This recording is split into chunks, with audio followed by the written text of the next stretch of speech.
ಇಲ್ಲಿ ನೋಡಿ ನಾನು ಸಬ್ಬಸಿಗೆ ಸೊಪ್ಪು, ಸಾಬೂದನಿ ಅಥವಾ ಸಬ್ಬಕ್ಕಿಯನ್ನು ತೊಗೊಂಡಿದ್ರಿ. ಈ ಸಬ್ಬಕ್ಕಿಯನ್ನು ನಾನು ಆಮೇಲೆ ಬಳಸ್ತೀನಿ, ಅನ್ಕತಕ್ಕ ಸೈಡಿಗೆ ಇಡ್ತೀನಿ. ಇಲ್ಲಿ 2 ಕಟ್ಟಾಗಷ್ಟು ಸಬ್ಬಸಿಗೆ ಸೊಪ್ಪನ್ನು ತೊಗೊಂಡಿದ್ರಿ. ನಾನು ಇಷ್ಟೇನು ಬಳಸೋದಿಲ್ಲ, ಇದ್ರೊಳಗಿನ ಸ್ವಲ್ಪ ಭಾಗವನ್ನು ಅಷ್ಟೇ ಬಳಸ್ತೀನಿ. ಈಗ ಇದನ್ನು ಸೋಸ್ಬಿಟ್ಟು ತೊಳೆದು ಸಣ್ಣದಾಗಿ ಕಟ್ ಮಾಡಿಬಿಟ್ಟು ತೊಗೋತೀನಿ ರೀ. ಅಷ್ಟೆಲ್ಲನೂ ತೋರಿಸೋ ಕ್ಲಿಪ್ಪು ದೊಡ್ಡದಾಗ್ತದೆ, ಅದಕ್ಕೆ ನಾನು ಕಟ್ ಮಾಡಿರುವ ಸಬ್ಬಸಿಗೆ ಸೊಪ್ಪನ್ನೇ ತೊಗೋತೀನಿ. ನಮ್ಮ ಉತ್ತರ ಕರ್ನಾಟಕದ ಕಡೆ ಬೆಳೆಯುವ ಜವಾರಿ ಸಬ್ಬಸಿಗೆ ಸೊಪ್ಪು ಅದ್ರಿ ಇದು. ಇದನ್ನು ಕೆಲವರು ನಾಟಿ ಅಂತಲೂ ಕರೀತಾರೆ. ನಾನು ಸೋಸ್ಬಿಟ್ಟನೆ ತೊಗೋತೀನಿ ರೀ. ಅನ್ಕದಕ್ಕೆ ಇದನ್ನು ಸೈಡಿಗೆ ಇಡ್ತೀನಿ. ಈಗ ಒಂದು ಪಾತ್ರೆಗೆ ನಾನು ಈ ಬಟ್ಲಿ 2 ಬಟ್ಲಾಗಷ್ಟು ಸೊಸೈಟಿ ಅಕ್ಕಿ ಅಥವಾ ರೇಷನ್ ಅಕ್ಕಿಯನ್ನು ತೊಗೊಂಡಿದ್ದೀನಿ. ಮೆಜರ್ಮೆಂಟಿಗೆ ನೀವೇನು ಮಾಡಿರಿ, ಒಂದೇ ಥರದ ಬಟ್ಲಾನೇ ಯೂಸ್ ಮಾಡಿರಿ. 2 ಬಟ್ಲಾಗಷ್ಟು ಅಕ್ಕಿಯನ್ನು ತೊಗೊಂಡು ಅದರಲ್ಲೇ 1/4 ಬಟ್ಲಾಗಷ್ಟು ಸಾಬೂದನಿಯನ್ನು ತೊಗೋತಾ ಇದ್ದೀನಿ ರೀ. ಅರ್ಧ ಬಟ್ಲಾಗಷ್ಟೇ ದಪ್ಪ ಅವಲಕ್ಕಿ ಅಥವಾ ಮೀಡಿಯಮ್ ಅವಲಕ್ಕಿ, 1/4 ಟೀ ಸ್ಪೂನಾಗಷ್ಟೇ ಮೆಂತ್ಯ ಕಾಳನ್ನು ಹಾಕ್ತಾಯಿದ್ದೀನಿ. ಈಗ ಈ ಅಕ್ಕಿ, ಅವಲಕ್ಕಿ, ಸಾಬೂದನಿಯನ್ನು ತೊಳೆದ್ಬಿಟ್ಟು ತೊಗೊಳೋಣ್ರಿ. ಈಗ ಒಂದು ಬಾರಿನೂ ತೊಳೆದ್ಬಿಟ್ಟು ನೀರನ್ನು ತೆಗೆದು ಇನ್ನೊಂದು ಬಾರಿನೂ ನೀರನ್ನು ಹಾಕಿ ತೊಳೆದ್ಬಿಟ್ಟು ನೀರನ್ನು ಕಂಪ್ಲೀಟಾಗಿ ತೆಗೆದ್ಬಿಟ್ಟು ತೊಗೋತೀನಿ ರೀ. ಇದ್ರೊಳಗಿನ ನೋಡಿ ನೀರನ್ನು ತೆಗೆದ್ಬಿಟ್ಟು ತೊಗೊಂಡಿನಿ. ಅದರಲ್ಲೇ 1 ಬಟ್ಲಾಗಷ್ಟೇ ಮೊಸರನ್ನ ಹಾಕ್ತಾಯಿದ್ದೀನಿ. ಸಪ್ಪಗಿರೋ ಮೊಸರನ್ನೇ ಹಾಕ್ರಿ, ಹುಳಿ ಮೊಸರು ಹಾಕ್ಬಿಡ್ರಿ. ಹುಳಿ ಮೊಸರು ಇದ್ರೆ ಬಟ್ಟೆಯಲ್ಲಿ ಕಟ್ಬಿಟ್ಟು ನೀರನ್ನು ತೆಗೆದ್ಬಿಟ್ಟು ಹಾಕ್ರಿ. ಇಲ್ಲ ಗಟ್ಟಿ ಮಜ್ಜಿಗೆ ಇದ್ರೆ ಅದನ್ನು ಹಾಕ್ಬೋದು ನೀವು. ನೋಡಿ ಇದನ್ನು ನೀಟಾಗಿ ಮಿಕ್ಸ್ ಮಾಡ್ಕೊರಿ. ಇಲ್ಲ ನಿಮಗೆ ಏನು ಅನ್ಸಕತ್ತದ ಇನ್ನೂ ನೀರು ಹಿಡಿಸ್ತದ ಅಂತಂದ್ರೆ ನೀವು ಇನ್ನೊಂದು 2-3 ಸ್ಪೂನ್ ಆಗಷ್ಟು ಮೊಸರು ಅಥವಾ ನೀರನ್ನು ಹಾಕಿಬಿಟ್ಟು ಈ ರೀತಿ ಮಿಕ್ಸ್ ಮಾಡಿಡ್ರಿ. ಚೆನ್ನಾಗಿ ನೆನಿಲಿರಿ. ಇದು ಒಂದು 3 ಅವರ್ ನಾನು ಇದನ್ನು ನೆನೆಯೋಕೆ ತೆಗೆದಿಡ್ತೀನಿ ರೀ. ಅಂದ್ರೆ ಸಾಬೂದನಿ ಅದೆಲ್ಲ ಕಂಪ್ಲೀಟಾಗಿ ಸಾಫ್ಟಾಗಿ ನೆನಿಬೇಕು ರೀ ಅದನ್ನು. ನೋಡಿ 3 ಅವರ್ ನೋಡಿರಿ 3 ಅವರ್ ಆದಮೇಲೆ ತೋರಿಸ್ತಾ ಇದ್ದೀನಿ. ನೋಡಿರಿ ಅಕ್ಕಿ, ಅವಲಕ್ಕಿ, ಸಾಬೂದನಿ ಎಲ್ಲನೂ ಚೆನ್ನಾಗಿ ನೆಂದವ್ರಿ.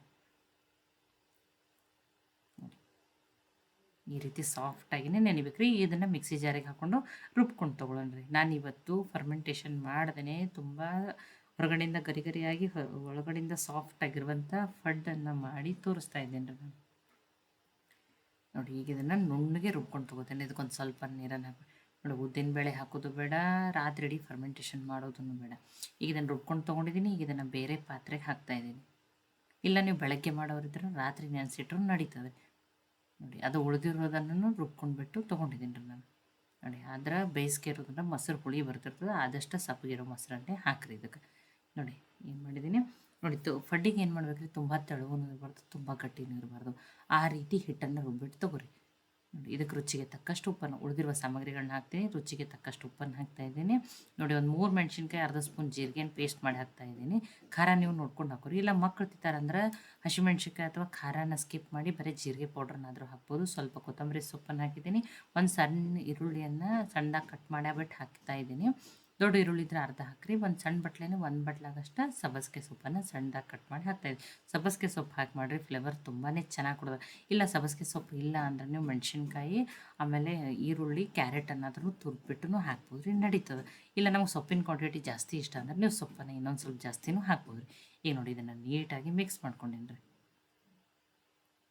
ನೋಡಿ ನೀವು ಇದನ್ನು ಒಂಥರ ಇನ್ಸ್ಟಂಟ್ ಫಡ್ ಅಂತಲೂ ಕರಿಬೋದು.